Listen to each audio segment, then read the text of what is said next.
Amen. This is a beautiful nation. This is a beautiful nation. And I'm excited for the move of God in the womb of Ethiopia.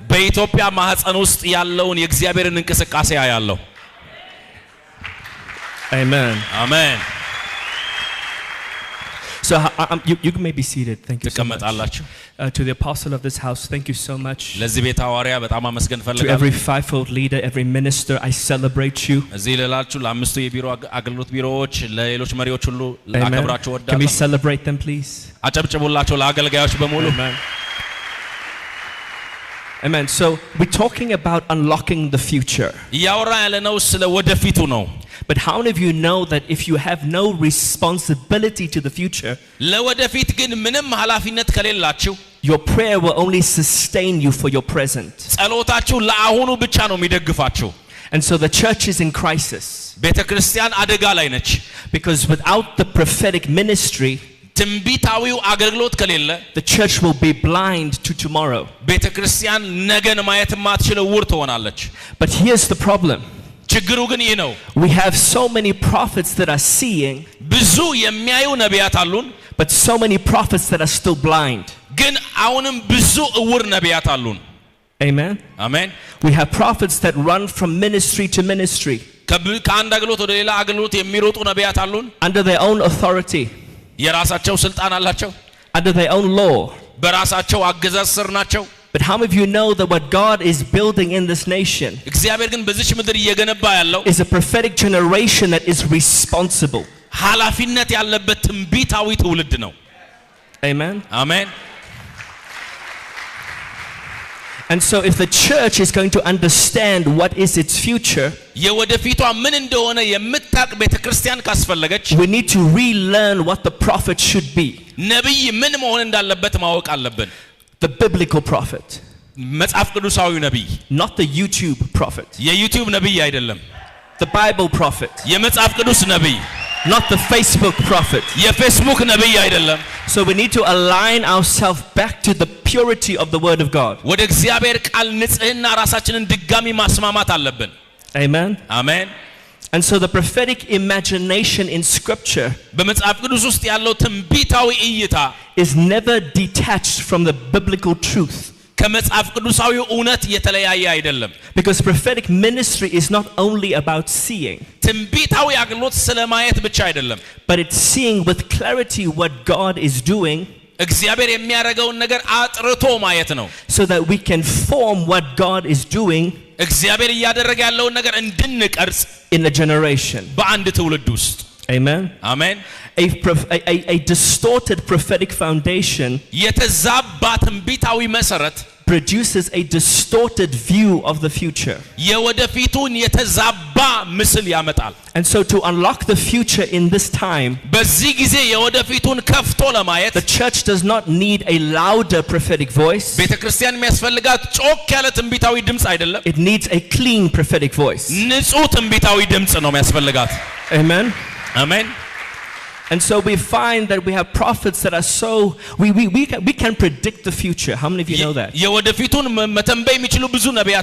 We can tell you your cell phone number. We can tell you your family name. We can tell you the year that you were born. But we can't give you wisdom to build. That's a problem. Because we see Joseph, he is raised from the pit to the palace. But something happens to Joseph. God shows him this vision of a famine that is coming. And he sees this by the Spirit of God.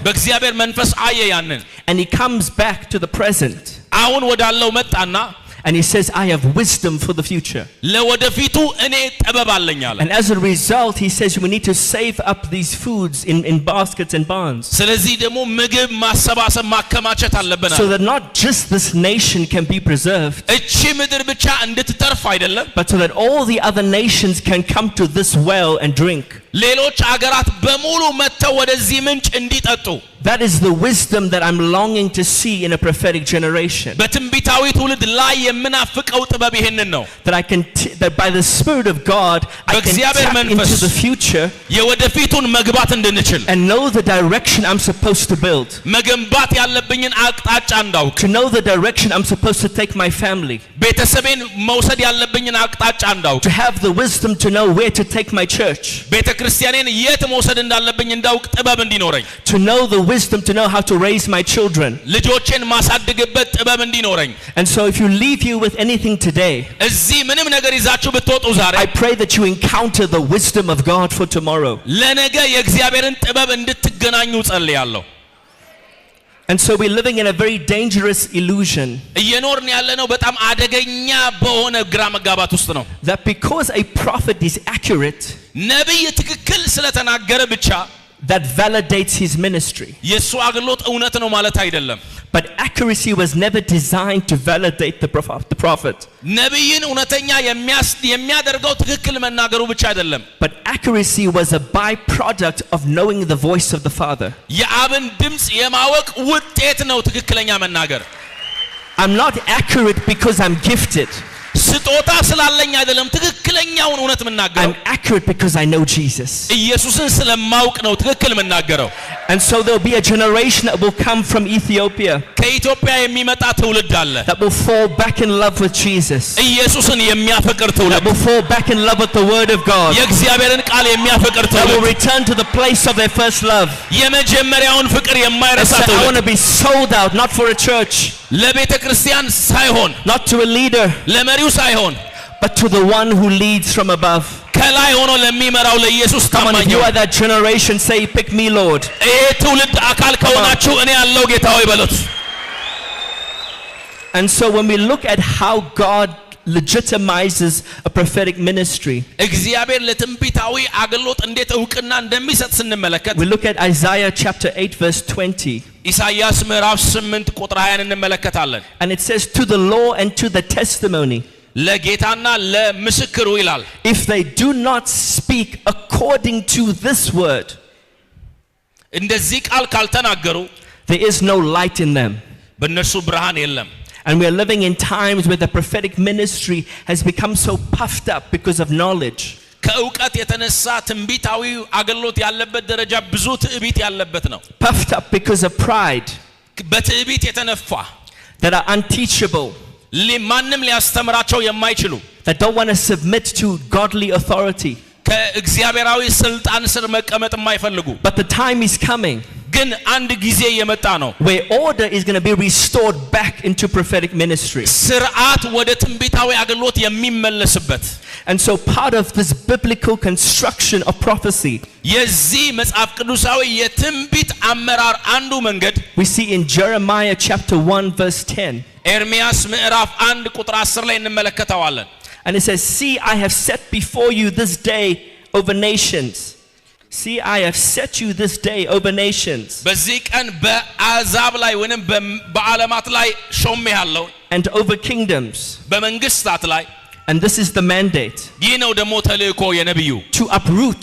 እንድትነቅል. to tear down. እንድታፈርስ. to destroy. እንድታጠፋ. to overthrow. እንድትገለብጥ. to build. እንድታንጽ. and to plant. እንድትተክል. and so this is more than just a personal calling. ይሄ የግል ጥሪ ብቻ አይደለም. but this is a blueprint for how prophets are supposed to function. ነቢያት እንዴት መመላለስ እንዳለባቸው የሚያሳይ ንድፍ ነው. and it shows that prophecy functions upon two inseparable movements. ትንቢት በሁለት የማይለያዩ እንቅስቃሴዎች ላይ እንደሚሰራ ያሳየናል. deconstruction ማፍረስና and construction. መገንባት. to deconstruct what resists God. እግዚአብሔርን የሚቃወመውን ማፍረስ and to construct what reflects God. እግዚአብሔርን የሚያንጸባርቀውን መገንባት. and so we're going to see a lot of nations going under deconstructive work. በአሁን ላይ ብዙ ሀገራት ማፍረስ ሁኔታ ላይ እየተካሄዱ ያለው. but we're going to see nations God will raise up and reconstruct godly patterns. እግዚአብሔር ደግሞ ሌሎች ሀገራትን እግዚአብሔራዊ የሆነ አሰራርን የሚገነቡ ያስነሳል. so it's not just telling you the future. የወደፊቱን መናገር ብቻ አይደለም. it's trying to bring the future into reality. የወደፊቱ ወደ እውነታ እንዲመጣ ማድረግ ነው. you can't just dream about it. ስለ ትንቢት ስለ ወደፊቱ ህልም ማለም ብቻ አይደለም. you can't just imagine it. የወደፊቱን ማሰብ ብቻ አይደለም. there must come a time አንድ ጊዜ መምጣት አለበት where you walk in the fullness of the measure of the purpose of God. ወደ እግዚአብሔር ፍቃድ ሐሳብ ሙላት የምትገቡበት ጊዜ መምጣት አለበት And so one of the things that God is removing in nations prophetically እግዚአብሔር በትንቢት ከሀገራት ላይ እያነሳ ያለው ነገር ምንድነው is idolatry. ዝሙትን Because we have misplaced worship. ጣዖት አምልኮን ስፍራ አሳጥተነዋል We run from prophetic conference to prophetic conference. ከትንቢታዊ ኮንፈረንስ ወደ ትንቢታዊ ኮንፈረንስ እንሄዳለን I wish the man of God can locate me. የእግዚአብሔር ሰው እኔን በጠራኝ እንላለን And yet you have not even gone to your man of God, your pastor. ወደ እናንተ የእግዚአብሔር ሰው አልሄዳችሁም You have not even searched the scriptures yourself. ቃሉን ራሳችሁ አላነበባችሁም But you want to misplace your devotion to a man. መሰጠታችሁን ለሆነ ነብይ ለመስጠት A man that will fail you. እናንተን ሊጥላችሁ የሚችል ሰው A man that will let you down. የሚጥላችሁ የሚያሳዝናችሁ ሰው Because none of us are perfect. ማናችንም ፍጹም አይደለንም But how many of you know that God is always perfect? ግን ምን ያህሎቻችሁ ታውቃላችሁ እግዚአብሔር ሁሉ ጊዜም That ፍጹም God ነው will never let you down. እግዚአብሔር ፈጽሞ አይጥላችሁም That God will never fail you. እግዚአብሔር ፈጽሞ አያሳዝናችሁም And so the eyes of the generation are turning back to God and to the word of God. የትውልዱ አይን ወደ እግዚአብሔርና ወደ እግዚአብሔር ቃል እየተመለሰ ነው God is also dealing with injustice. እግዚአብሔር ስርዓት አልበኝነትንም እያስተካከለ ነው He's dealing with false systems. ሐሰተኛ ስርዓቶችን እያስተካከለ ነው Systems that have raised themselves up to oppose what is true. እውነተኛ የሆነውን ነገር ለመቃወም የተነሱ ስርዓቶች He's confronting corrupt leadership. የተበላሸ አመራርን እያስተካከለ የተጋፈጠ The ነው misuse of godly authority. የእግዚአብሔርን ስልጣን አላግባብ መጠቀም And he's coming across religious hypocrisy. ሃይማኖታዊ አስመሳይነት ግብዝነትን And so we see in Isaiah, ኢሳይያስ ላይ we have እንመለከታለን this warning. It says, be careful to those ማስጠንቀቂያ ይሰጠናል ማስጠንቀቂያ የሆነ who call evil good ክፉን መልካም የሚሉትንና and good evil. መልካሙን ደግሞ ክፉ የሚሉትን ሰዎች የሚያስጠነቅቅ In Amos we see, I hate, I despise your religious festivals. አሞጽ ላይ እግዚአብሔር ሃይማኖታዊ ስርዓታችሁን እንቀዋለሁ ጠላዋለሁ ይላል But let justice roll down like a river. ጽድቅ እንደ ወንዝ እንዲፈስ ፈልጋለሁ And as I believe the justice of God is coming to many nations, የእግዚአብሔር ጽድቅ ወደ ብዙ ሀገራት እየመጣ ነው that is going to set into order ወደ ስርዓት የሚያመጣ the plan and the purpose of God for nations. የእግዚአብሔርን ዕቅድና ዓላማ ለሀገራት The second movement, to build and to plant. ሁለተኛው ደግሞ እንቅስቃሴ መገንባት ማነጽ መትከል If everything God did was tear down and destroy, እግዚአብሔር የሚያደርገው ብቸኛው ነገር ማፍረስና they will have a generation that is in despair. They will have a generation that is in despair. ተስፋ የቆረጠ ያዘነ ትውልድ ብቻ ነው የሚኖረው But how many of you know that biblical prophecy always renews and revives? ትንቢት መጽሐፍ ቅዱሳዊ ትንቢት ግን ሁሉ ጊዜ ያድሳል ድጋሚ ያነሳል Because he says, I will give you a new heart. አዲስ ልብ ሰጣቸዋለሁ I will give you a new spirit. አዲስ መንፈስ ሰጣቸዋለሁ I will renew the days of your youth. የወጣትነት ጊዜያችሁን አድሳለሁ አለ I will restore that which was taken from you. ከእናንተ የተወሰደውን እመልስላችኋለሁ አለ I'm going to redeem the time. ጊዜውን እመልሰዋለሁ አለ Amen. አሜን How many of us need grace for time? ምን ያህሎቻችን ለጊዜ ጸጋ ያስፈልገናል Grace for time. ለጊዜው ጸጋ I wish I was saved earlier, but how many of you know God redeems the time? ምን ያህሎቻችሁ እንዴት ትላላችሁ ምናልባት ከዳንኩኝ ቆይቼ ቢሆን በልጅነት የምትሉ I feel like I'm aging in the kingdom, but God give me more time. በመንግስት ውስጥ እያረጀው ይመስላል ነገር ግን እግዚአብሔር ብዙ ጊዜ ይሰጠኛል And so there is a prophetic preservation coming to a generation. ለትውልድ እየመጣ ያለ ትንቢታዊ ጥበቃ አለ Those whose destinies will be preserved by the word of God. ፍጻሜያቸው በእግዚአብሔር ቃል የሚጠበቅላቸው ሰዎች So that when sickness rises up, በሽታ ሲመጣ when confusion rises up, ግራ መጋባት ሲመጣ when death knocks at your door, ሞት በራችሁን ሲያንኳኳ when the world resists you, ዓለም ሲቃወማችሁ you stand on the infallible word of God. የማይወድቀው የእግዚአብሔር ቃል ላይ ትቆማላችሁ I have a promise that is immovable. የማይናወጥ የተስፋ ቃል አለ I have a promise that I cannot escape. ላመልጠው የማልችል የተስፋ ቃል አለኝ Because the promises of God are yes and amen. የእግዚአብሔር የተስፋ ቃሎች አዎንና አሜን ናቸው And so this idea of the future ይህ የወደፊቱ ሐሳብ must change how you pray about the future. ስለ ወደፊቱ የምትጸልዩበትን መንገድ መቀየር አለበት Because we don't pray like we don't have hope.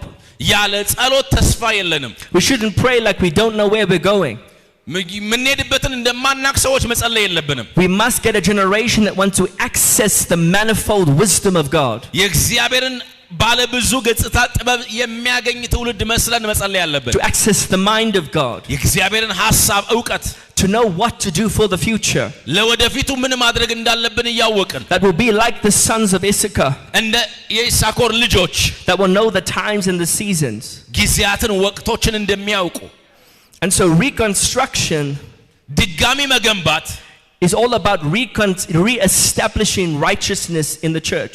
በቤተ ክርስቲያኑ ጽድቅን ድጋሚ ማጽናት ነው Restoring the covenant of God in the church. በቤተ ክርስቲያኑ ውስጥ የእግዚአብሔርን ኪዳን ማደስ Rebuilding communities. ማህበረሰቦችን ድጋሚ መገንባት And renewing your identity back in Christ.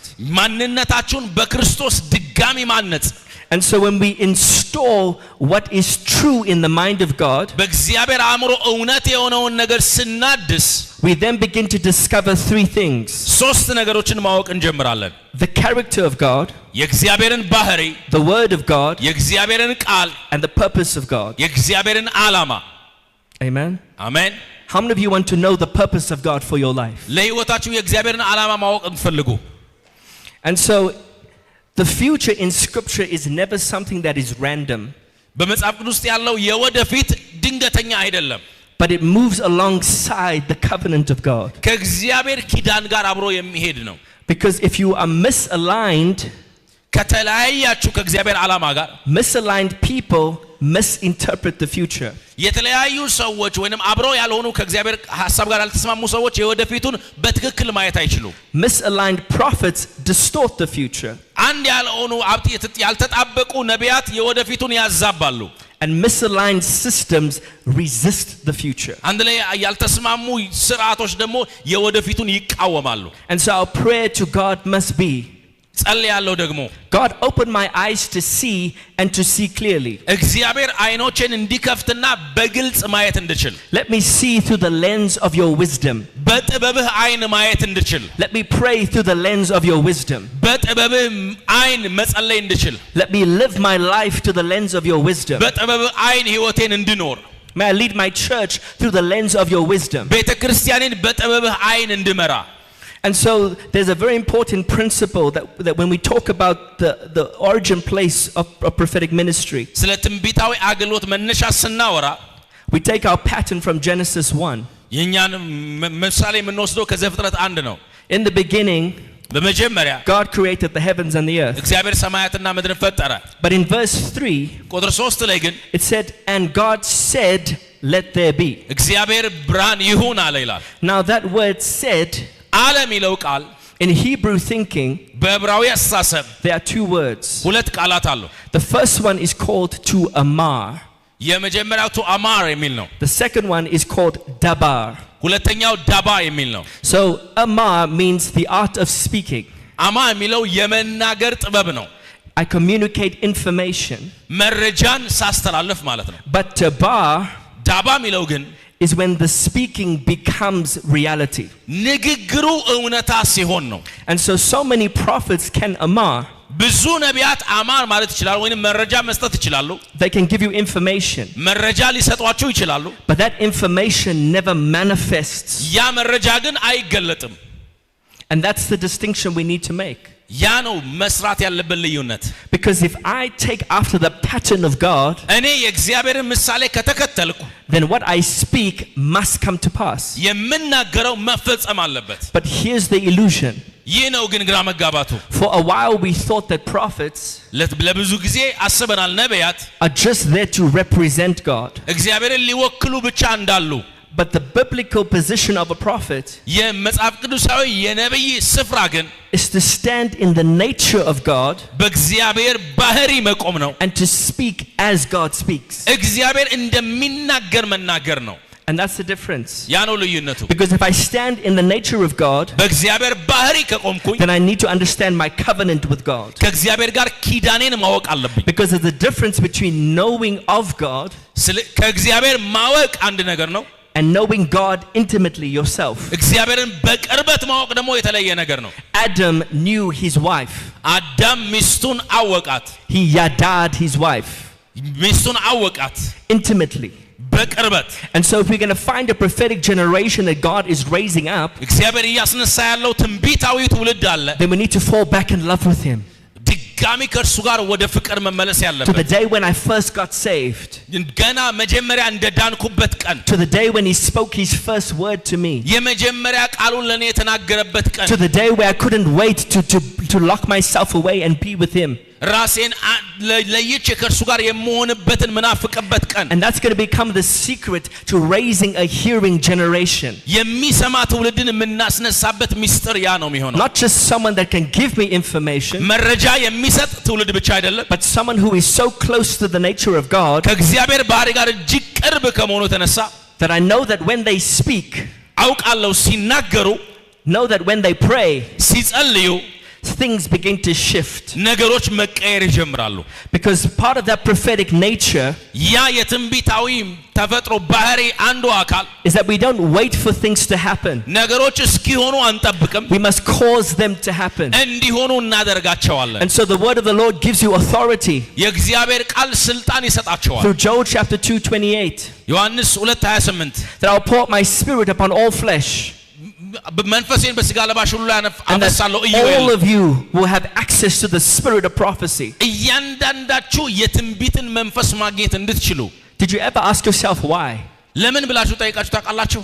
Because how can God have a relationship with you if you can't hear him? እግዚአብሔር እንዴት ከእናንተ ጋር ግንኙነት ኖሮት እሱን መስማት አትችሉም? And if you restore that place of your hearing, ያንን የመስማትን ስፍራ ካደሳችሁ, then you're not going to run from prophetic meeting to prophetic meeting. ከትንቢታዊ ፕሮግራም ወደ ትንቢታዊ ፕሮግራም አትሯሯጡ. Because then you're going to see God for yourself. እግዚአብሔርን በግላችሁ ታዩታላችሁ. Amen. Amen. To experience God for yourself. እግዚአብሔርን በግል ትለማመዱታላችሁ. And to take your worship away from man and put it back onto God. አምልኳችሁን ከሰው አንስታችሁ ወደ እግዚአብሔር እንድትመልሱ. And so this is an important function. ይህ በጣም አስፈላጊ ስራ ነው. And I'll draw this to a close. ይህንን ብዬ ልጨርስ. Because what's important about prophets in the future ስለ ወደፊቱ ነቢያት ዋናው ነገር is that how you view time ጊዜን የምታዩበት መንገድ determines what you say የምትናገሩትን ይወስናል and how you say it. እንዴት እንደምትናገሩም ይወስናል. And so there are 3 layers of time in the kingdom. በመንግስቱ ውስጥ ስለ ጊዜ 3 ደረጃዎች አሉ. And some prophets see time as being something that is already completed in Christ. አንዳንድ ሰዎች ጊዜን የሚያዩት በክርስቶስ እንዳለቀ እንደተፈጸመ ነገር ነው. Some prophets see time as moving towards an intervention. አንዳንድ ነቢያት ደግሞ የሚያዩት ጊዜን ወደ ጣልቃ ገብነት እየሄደ እንዳለ ነገር ነው. But the mature prophet የበሰለው ነብይ ግን የሚያየው stands in between the tension በውጥረት ውስጥ ይቆማል. between what already is አሁን ባለው ነገርና and what is yet to become. መሆን ሊሆን ባለው ነገር መካከል ውጥረት ውስጥ ይቆማል ነብይ. And so every prophet speaks from the world that they see. እያንዳንዱ ነብይ የሚናገረው ከሚያየው ዓለም ነው. And how they see is shaped by how they understand time. የሚያዩት ነገር ደግሞ የሚወሰነው ጊዜን በሚረዱበት መንገድ ነው. If time is something that's already fulfilled, ጊዜ ተፈጽሞ ያለቀ ነገር ከሆነ then truth is spoken as something I inherit. እውነት የምወርሰው የማገኘው ነገር ብቻ ነው ማለት ነው. If time is approaching, ጊዜ የመጣ ያለ ነገር ከሆነ truth is always spoken as a warning. ሁል ጊዜ እውነት የሚነገረው እንደ ማስጠንቀቂያ ነው. But if time is unfolding, ጊዜ ግን ገና እየተገለጠ የሆነ ያለ ነገር ከሆነ truth is spoken as formation. እውነት መፍጠርን ያመጣል. I need to form Christ in you. ክርስቶስን በእናንተ ውስጥ መፍጠር. I need to form the future in you. የወደፊቱን በእናንተ ውስጥ መፍጠር. Amen. Amen. And so in God's kingdom these 3 dimensions exist. በእግዚአብሔር ዓለም እነዚህ 3ቱ ደረጃዎች አሉ. It has come, everything fulfilled in Christ. ሁሉ ነገር መጥቷል በክርስቶስ ሆኖ አልቋል. It is coming. እየመጣም ነው ያለው. And it will come. ይመጣልም ደግሞ.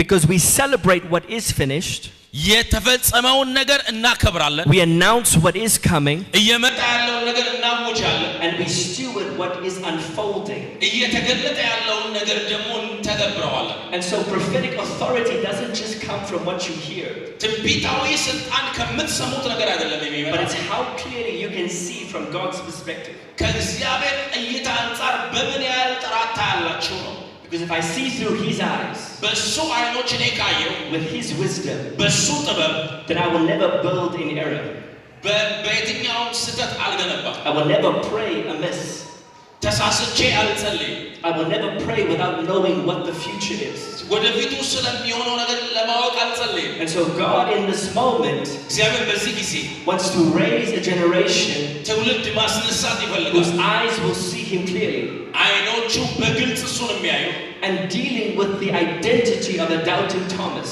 የሚጠራጠረውን ቶማስን ሐሳብ የሚያስተካክሉ because we first want to see the evidence መጀመሪያ ማረጋገጫውን ማየት አለብን but we've mislabeled Thomas ግን ቶማስን በትክክለኛው መልኩ አልገለጽነው because Thomas represents all of us ቶማስ ሁላችንን ነው የሚወክለው because we also want to see the evidence ማረጋገጫ ሁላችንን ማየት ስለምንፈልግ but there's a generation that God is raising እግዚአብሔር ግን እያስነሳው ያለ ትውልድ አለ that will see past the wounds of Jesus ከኢየሱስ ቁስሎች አሻግሮ የሚያይ and see the future that he prepared in us በእኛ ውስጥ ያዘጋጀውን የወደፊት የሚያይ ኢትዮጵያ እየሰራ ነው what you have seen in this nation is just the beginning በዚህ ምድር ያያችሁት ነገር ገና ጅማሬው ነው and you're going to see the acceleration of time in this nation በዚህ ምድር ላይ በጊዜ ውስጥ ፍጥነትን ታያላችሁ you're going to see God raise up your cities እግዚአብሔር ከተሞቻችሁን ከፍ ሲያደርግ ታያላችሁ you see God raise up your economies ኢኮኖሚውን ከፍ ሲያደርግ እግዚአብሔር ታያላችሁ you see God raise up your communities እግዚአብሔር ማህበረሰቦችን ከፍ ሲያደርግ ታያላችሁ you see God raise up your family ቤተሰቦቻችሁን ከፍ ሲያደርግ እግዚአብሔር ታያላችሁ you see God raise up your business እግዚአብሔር ንግዶቻችሁን ከፍ ሲያደርግ ታያላችሁ you see God raise up your hunger እግዚአብሔር ረሃባችሁን ከፍ ሲያደርግ and you're going to see the flames of revival begin to burst in this nation በዚች ምድር ላይ የሪቫይቫል እሳት መምጣት ሲጀምር ታያላችሁ that in this generation there will be an Anna in this nation በዚህ ትውልድ ውስጥ ደግሞ ሐናዎች ይኖራሉ one who will be the sonogram of God የእግዚአብሔር ሶኖግራም የሚሆነው whenever a baby is getting ready to be born ሕፃን ሊወለድ ሲዘጋጅ the doctor takes a machine ዶክተር ማሽን ይወስድና and he scans the baby ሕፃኑን ስካን ያደርጋል and that was Anna she was the sonogram of God ሐና እንደዚህ ነች የእግዚአብሔር ሶኖግራም she could interpret the features of the move of God የእግዚአብሔርን እንቅስቃሴ ጽንስ አየች she could tell what the move of God was about to look like የእግዚአብሔር እንቅስቃሴ ምን እንደሚመስል አየች she could understand the character of what God wanted to do እግዚአብሔር ሊያደርግ የሚፈልገውን ነገር ባህሪ አየች and she understood how to get it here እንዴት እንዲመጣ እንደምታደርግም አወቀች and so intercession prophetically መልጃ በትንቢታዊ መንገድ is going to look like what Anna did ሐና ያደረገችውን ነገር ይመስላል those that will press their ear to the heart of God ወደ እግዚአብሔር ልብ ጆሮአቸውን የሚያደርጉ and ask the question ጥያቄ የሚጠይቁ what are you doing ምን እያረክ ነው how many of you in that generation are curious of the mind of God ምን ያሎቻችን የእግዚአብሔርን አእምሮ ለማወቅ ፍላጎት አለን God show us what are you doing እግዚአብሔር ምን እያረክ እንደሆነ አሳየን show us what you want to build ምን መገንባት እንደምትፈልግ አሳየን give us the blueprint for a generation ለዚህ ትውልድ ንድፉን አሳየን give me the strategy to install systems ስርዓቶችን ለመቅረጽ ስትራቴጂውን ስጠን so I'm not just going to be one that will participate የምሳተፍ ሰው ብቻ አይደለም ሆኖ without knowing ሳላውቅ but I will participate with the revelation of knowing በማወቅ መገለጥ ነው የምሳተፈው so that is my prayer that God would open up your eyes ጸሎቴ ለእናንተ ይሄ ነው እግዚአብሔር አይኖቻችሁን እንዲከፍት that God would open up your ears ጆሮቻችሁን እግዚአብሔር እንዲከፍት that God will soften your heart እግዚአብሔር ልባችሁን እንዲያለሰልስ to receive the message of the future የወደፊቱን መልእክት እንድትቀበሉ come on just begin to pray in that በልሳኖቻችን እንጸልይባለን open up my eyes to see God አይኖቼን ክፈት እንዳይበሉት open up my ears God to hear እንድሰማ ጆሮቼን ክፈት በሉት soften my heart to receive from you O God እንድቀበል ካንተ ልቤን አለስልስ come on there is a prophetic burden about to